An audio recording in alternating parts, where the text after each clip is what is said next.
Hi everyone, today we're going to go over more questions like last time. We left off on multiple choice, so we'll continue to do a bit of that today. So take around 2 or 3 minutes to scan this passage and then read it more carefully. This passage definitely seems like a kind of memoir or autobiography from the looks of it, but it could also be a novel. However, it doesn't really seem like factual nonfiction. The first question on this page is asking you to describe the passage in the best and most accurate way out of all the choices given. First, a dramatic monologue, which would mean a long, dramatic speech that the author is making on their own. This passage, however, sounds more like the author is describing places from memory or childhood. So a monologue doesn't seem all that likely, just because the author isn't really talking to themselves only. They're also describing things to us. It's not like a conversation that is completely in their own head. Next is a melodramatic episode.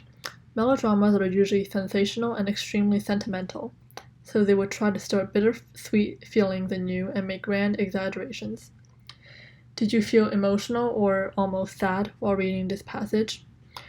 It is quite unlikely that you did, because the author isn't really employing melodrama here, because the tone is mostly kind of neutral. For example, the author says that the town's main street cuts from northwest to southwest and is lined with storefronts and bathhouses, etc. You rarely hear any adjectives or modifiers in general, which are words that add extra meaning or description to a noun. They also add emotion sometimes. So the paragraphs don't feel strongly dramatically emotional. They're just neutrally describing all the places as they are. C is the evocation of a place. An evocation is when you bring back a feeling or image to your mind through words. So this answer means that the author is trying to recall places by describing them as images in their mind. Does the author do this in the passage? Yes, they do. From wooded mountains to hills, to springs, to Main Street, to ranches, fields, and creeks, the author continuously describes different places from their own memory, and sometimes and oftentimes in extreme detail too. You could say that this entire passage is basically just the author describing a plethora of places. So for now, I would keep C. D is an objective historical commentary.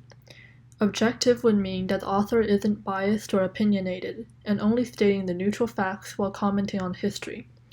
Think about history textbooks. This is kind of like that.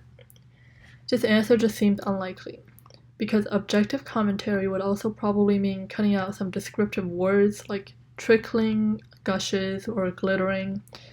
That's all part of evoking a mental image, as in imagery, but it's not part of an objective or perhaps even academic or scholarly commentary on history. E is an allegorical fable, and that means that the passage is a fable with a hidden meaning. We all probably know that fables are stories with a moral lesson. So a moral lesson with a hidden meaning. That's what this is trying to say. Well, there is seemingly no lesson at all in this passage, and the author isn't trying to imply a moral lesson or something that we should learn from their story. So, after eliminating all other choices, the answer should be C. You probably noticed that many of these multiple choice questions really just require your thinking skills, and they're about deducing whether or not something fits the passage given or just makes sense. So let's try one more question. So question 35, which is the next question, asks why the speaker references Hernando de Soto's 1541 visit to the Springs. So imagine you're giving a tour of your hometown and you want to hook your audience by telling them how old the town is. You might say something like, a queen visited this town in 1734, or this town was founded by so-and-so in the 1200s. That will show how old your town is to people, and also give them a glimpse into your town's history. Read the sentence right after the author mentions Hernando de Soto. It starts with, for 1,000 years before him, and then talks about the historic uses of the springs that they are describing. The answer obviously cannot be A, because the speaker or author is not stating their own opinion about the springs. They're simply telling us that Hernando de Soto met tribes at the springs, but nothing like, I like the springs or I don't like the springs or any sort of opinions or attitudes about the springs. B means to give examples of the spring's benefits. Again, all hints of this are absent from lines 10 to 12, although you may be able to find them in other sentences. C is to document or record the history of the springs.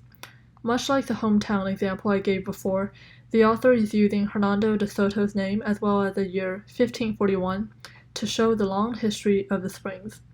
By saying 1541, the author is telling us that the springs were already around by then. Plus, if you read the next sentence, not only have the springs been here since 1541, they've actually been around 1,000 years before Hernando de Soto visited.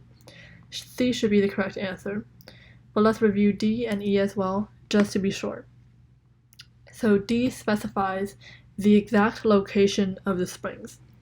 This is obviously incorrect because nowhere in the sentence specified in the question does it say where the springs are.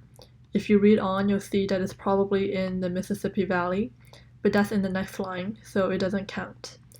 E is describing the origin of people's belief that the springs are magical.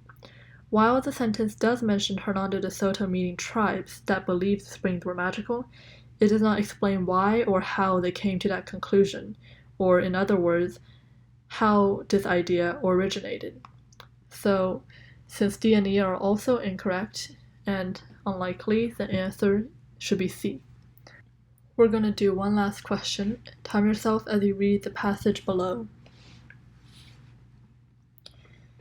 This question is a bit different from the ones we've done so far, and that's why I chose it. Instead of asking you to refer to the passage itself, this question focuses on the footnotes, and this is something that may come up on the exam. So, footnote 2 comes after a quote, which is taken from a British writer in the periodical Engineering. You can find it in line 27, where there's a small 2 after the word machines. Now go to the small number 2 at the bottom of the page. It says Machine Tools at the Philadelphia Exhibition, Engineering, 26 May 1876, issue of Engineering. If you know anything about citations and footnotes at all, you'll know that generally the article name, the magazine it came from, and the publishing date are included. From the footnote, it's pretty obvious that the quote came from an article or piece in the magazine Engineering called Machine Tools at the Philadelphia Exhibition. You can also easily assume that it was published on May 26, 1876, because there's no other possibility for that. The pretty apparent answer is D. Machine Tools at the Philadelphia Exhibition is an article published in the May 26, 1876 issue of Engineering. Answering this question barely requires any thinking, just previous knowledge. So if you had no idea what this is about, I recommend you study the different types of citations and footnotes, such as MLA and Chicago. And the reason why A is not it is because there's no mention of John F. Casson having written the article, only that he cited it. For B, it is difficult to tell if it is published in New York if you just read the footnote directly. For C, the article's name is not Engineering, it is a magazine name, and the article name is actually Machine Tools at the Philadelphia Exhibition. And for E, Engineering is an article cited by John F. Casson that does not have enough information, and also that is not really what the footnote is saying if you read it accurately. So that is why I would pick D.